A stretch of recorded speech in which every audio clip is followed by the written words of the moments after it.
কি দিয়ে বুঝায় আপনাকে আমি কবর কত কঠিন?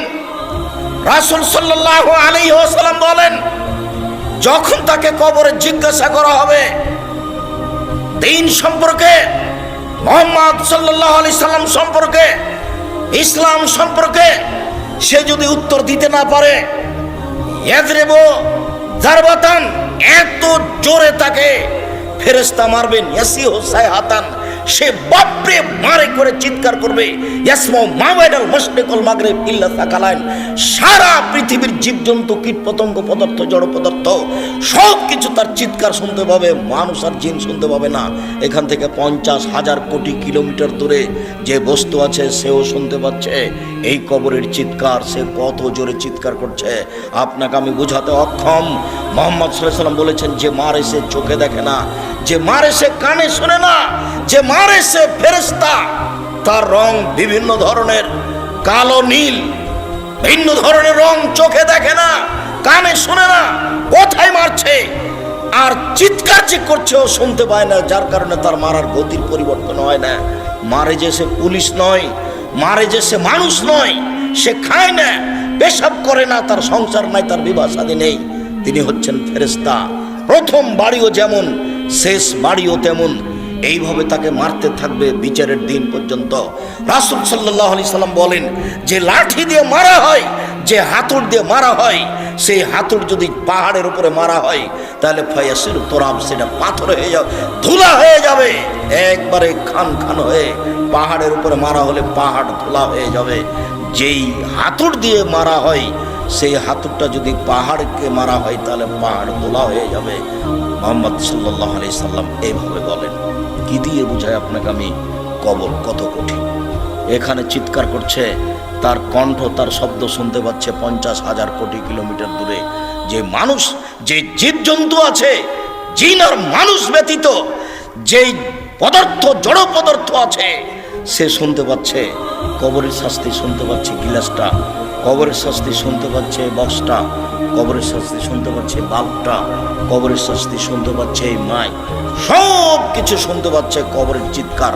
কিন্তু মানুষ এবং জিন শুনতে পায় না, শুনতে পাইলে সে বাঁচত না।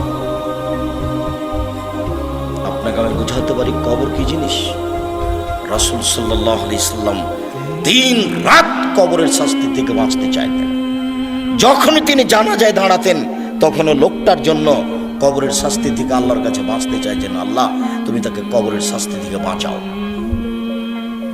সম্মানিত দিনী ভাই বোন, বাড়ির পিছন দিকে যে 2 হাত 2.5 হাত গর্ত করে কবর করা হয়েছে, তার নাম কবর নয়।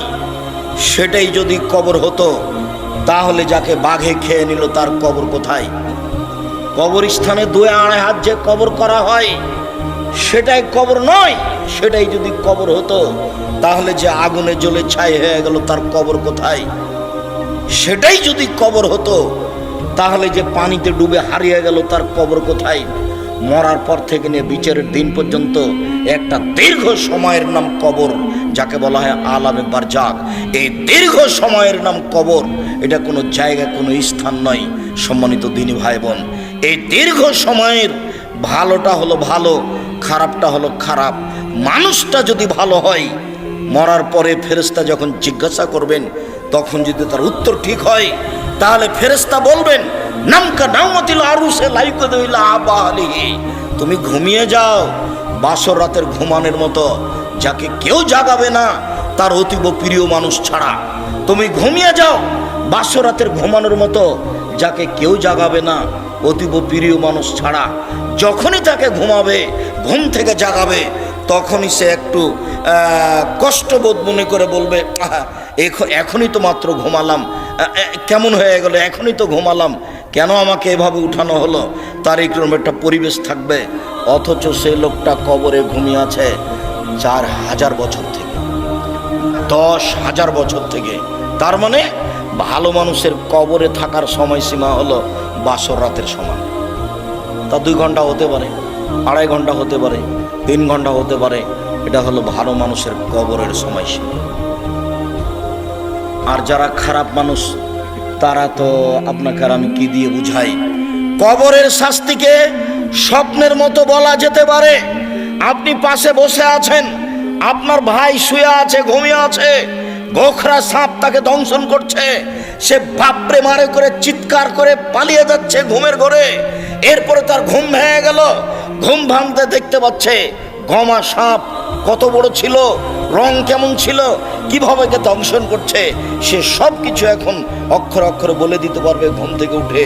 কিন্তু যে পাশে বসে আছে সে কিছুই দেখতে পায় না। বুঝাতে পারিনি কথা মনে হয়? এরকম হলো কবরের শাস্তি। আপনি কবর খনন করে সাপ দেখবেন এ কথা ঠিক নয়। ওই যে একটা কাগজে লেখা ছিল যে জনৈকে ইমাম সৌদি আরব থেকে ইমামতি করার পরে মসজিদ থেকে বের হয়ে একটা কবর খনন করে দেখলেন যে একটা লাশকে সাপ পেঁচিয়ে ধরে আছে। তারপরে বলে দিলেন যে এইটা ফটোকপি করে যে যত বিতরণ করতে পারবে সে তত ভালো। একেবারে নগদ মিথ্যা কথা। কবরের শাস্তি মানুষ দেখা তো বহু দূরের কথা, শুনতে সক্ষম নয়। কবরের শাস্তি দেখা তো বহু দূরের কথা, মানুষ শুনতে সক্ষম নয়। অতএব কবরের শাস্তিকে আপনার রেকর্ডিং করে বা একটা রূপক পরিকল্পনা করে সাজিয়ে মানুষকে দেখানো হারাম। এটা মানুষের পক্ষে সহজ সম্ভব নয়। কবরের শাস্তি, কবর যত কঠিন কিয়ামত তার চেয়ে অনেক বেশি কঠিন। কিয়ামত যত কঠিন জাহান্নাম তার চেয়ে অনেক অনেক অনেক বেশি কঠিন। কি দিয়ে বুঝাই আপনাকে আমি জাহান্নাম কত কঠিন? কিয়ামত। কবর যত কঠিন কিয়ামত তার চেয়ে অনেক অনেক অনেক বেশি কঠিন। কিয়ামত যত কঠিন জাহান্নাম তার চেয়ে অনেক অনেক অনেক বেশি কঠিন। উসমান রাদিয়াল্লাহু তাআলা আনহু যখন কবরের পাশে দাঁড়াতেন, ওয়াকাফ আলা কাবরিন, যখন তিনি কবরের পাশে দাঁড়াতেন তখনই তিনি কাঁদা আরম্ভ করতেন। হাত্তা ইয়াবুল্লাহ লাইয়াতাহু, কেঁদে তিনি তার দাড়ি ভিজিয়ে ফেলতেন। তাহলে কবরের পাশে দাঁড়ালেই তার দুই চোখের পানি ঝরঝর ঝরঝর করে ঝরে আসত। তাকে বলা হলো তাজকুরুল জান্নাত ওয়ান নার ফালা তাবকি ওয়া তাবকি মিন হাযা, আপনি নিচে জাহান্নাম জান্নাতের কথা বলেন, তাতে আপনি কান্নাকাটি করেন না। কিন্তু যখনই আপনি কবরের পাশে দাঁড়ান তখন আপনি এত কাঁদেন কেন? যার কারণে দুই চোখের পানি ঝরে আপনার দাড়ি ভিজে যায়। এইভাবে আপনি কান্নাকাটি কেন করেন? তখন তিনি বললেন, পৃথিবীর মানুষ শুনে রাখো, ইন্নাল কবর আউয়ালু মানজিল মিন মানাজিলিল আখিরা, কবর হচ্ছে পরকালের প্রথম স্তর, প্রথম বিপদ। ফাইন নাজা মিনহু ফাবাদ আইসর মিনহু, মানুষ যদি কবরে বেঁচে যায় তাহলে এরপরে যত স্তর আছে সব সহজ হয়ে যাবে। ওয়াইল্লাম ইয়ানজু মিনহু ফাবাদ আসাদ মিনহু, মানুষ যদি কবরে বাঁচতে না পারে তাহলে এরপরে যত স্তর আছে সব আরো কঠিন ও জটিল হয়ে যাবে। কবর যত কঠিন কিয়ামত তার চেয়ে অনেক বেশি কঠিন। কিয়ামত যত কঠিন জাহান্নাম তার চেয়ে অনেক অনেক অনেক বেশি কঠিন। এবার চাট, ওই ছেলেটা ওভাবে হাঁটছে কেন? ও তো আরো মানুষ তার দিকে দেখলে তো আমার কথা বুঝতে পারবে না। দয়া করে কোনো কাজ দেখায়েন না, কিছুক্ষণ অপেক্ষা করেন। আমি আব্দুল্লাহ বিন ফজল নই যে ভোর পর্যন্ত বক্তব্য দিব। আমি অত কোরআন হাদিস জানি না, সারা রাত বক্তব্য করি না। আপনি দয়া করে নিজের কোনো কাজ দেখাবেন না। আমি আপনার জন্য এসেছি কষ্ট করে। মহিলা মানুষ আপনাকে বলছি, ঢং ঢং করে এসেছেন, ঢং ঢং করে গল্প করতে করতে যায়েন না। আপনার একটা লজ্জাবোধ থাকা দরকার, আপনার একটা ইতস্তবোধ থাকা দরকার, একটা আপনার হায়াবোধ থাকা দরকার। আপনি মহিলা মানুষ, আপনার একটু শরম হয় না কেন? আপনার একটু হায়া হয় না কেন? এত গল্প করেন কেন? ঢং ঢং করে গল্প করতে করতে আসলেন, আবার চলে যাচ্ছেন। আপনি বুঝতে পারেন না যে আমি মহিলা মানুষ, আমার একটা লজ্জার ব্যাপার আছে, আমার একটা শরমের ব্যাপার আছে। জাহান্নাম মহিলা দিয়ে ভরা, দিন রাত শুনছেন, হুঁশ হয় না।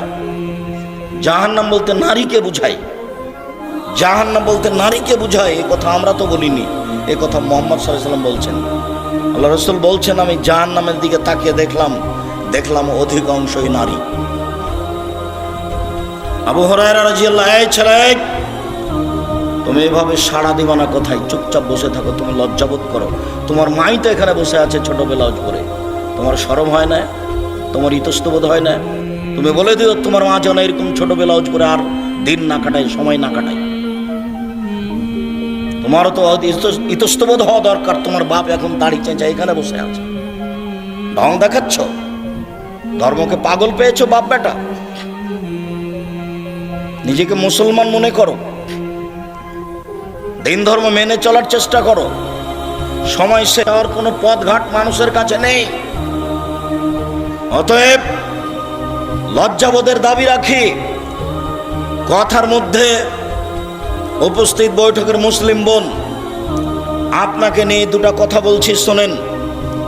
আবু হুরায়রা রাদিয়াল্লাহু তাআলা আনহু বলেন, রাসূল সাল্লাল্লাহু আলাইহি সাল্লাম বলেছেন, সিনফান মিন আহলিন নার লামারাহুমা, দুই শ্রেণীর মানুষ জাহান্নামে যাবে আমি তাদের দেখিনি। দুই শ্রেণীর মানুষ জাহান্নামে যাবে আমি তাদের দেখিনি। কওমুন মাহুম সায়াতুন, এক শ্রেণীর মানুষ তাদের হাতে থাকবে লাঠি, কাদনাবিল বাকার, গাভীর লেজের মতো, একদিক মোটা একদিক চিকন, তাদের হাতে লাঠি থাকবে। ইয়াদরুবু বিহান নাস, তা দিয়ে তারা মানুষকে মারবে। প্রশাসনের হাতে এরকম লাঠি থাকে। যারা কলেজ বিশ্ববিদ্যালয়ে পড়ে ধর্মের শিক্ষার নামে ঢং করে বেড়ায়, তাদের হাতে এরকম লাঠি থাকে। যারা দলীয় দাপট দেখায়, দাঙ্গাবাজি করে, ক্ষমতা দেখায়, জোর করে জমি দখল করে, জোর করে এলাকা দখল করে, মানুষের মান সম্মানের হানি করে, মানুষকে জোর করে অপমান করে জেল হাজতে দেয়, এদের হাতে এরকম লাঠি থাকে। এরা যেন মনে করে জাহান্নাম আমার জন্য অপেক্ষা করছে। জুলুম করে, দাঙ্গাবাজি করে, ক্ষমতা দেখিয়ে, দাপট দেখিয়ে বেশি দিন টিকা যায় না। ফেরাউন ডুবে গেছে, অতএব আপনার জন্য জাহান্নাম অপেক্ষা করছে। আপনি থামুন।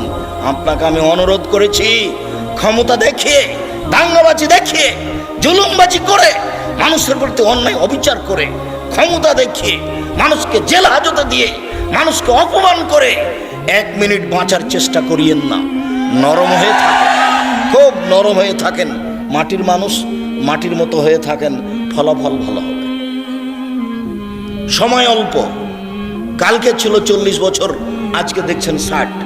কালকে ছিল 60 বছর, আজকে দেখলেন 80। তার মানে বেশি সময় নেই, অল্প সময়। আদম সন্তানকে, অন্তত মুহাম্মদ সাল্লাল্লাহু আলাইহি সাল্লামের উম্মতকে বেশি সময় দেওয়া হয়নি। অল্প সময় বাঁচতে এসে মানুষের ক্ষতি করে বাঁচার চেষ্টা করিয়েন না। মানুষকে অপমান করে বাঁচার চেষ্টা করিয়েন না, এর ফলাফল ভালো নয়। রাসূল সাল্লাল্লাহু আলাইহি সাল্লাম বলছেন, কেউ যদি কারো মান সম্মানের হানি করে, তাহলে সেই দিন আসার আগেই যেন হাত ধরে সমাধা করে নেয়, যেদিন কোনো টাকা পয়সা থাকবে না। যেহেতু বিচারের মাঠে হাত ধরে ক্ষমাও হবে না, যেহেতু বিচারের মাঠে টাকা পয়সা দিয়ে বাঁচাও যাবে না, সেই দিন তখন নেকি দিয়ে বাঁচতে হবে। আমি একটা লোককে অপমান করেছিলাম, আমি এখন বাঁচবো কি দিয়ে? আমার নেকি দিয়ে। আমার নেকি দিতে দিতে যখন শেষ হয়ে যাবে, তখন আমি যাব জাহান্নামে, ও যাবে জান্নাতে। এটা হলো বিচারের মাঠে বিচারের পদ্ধতি।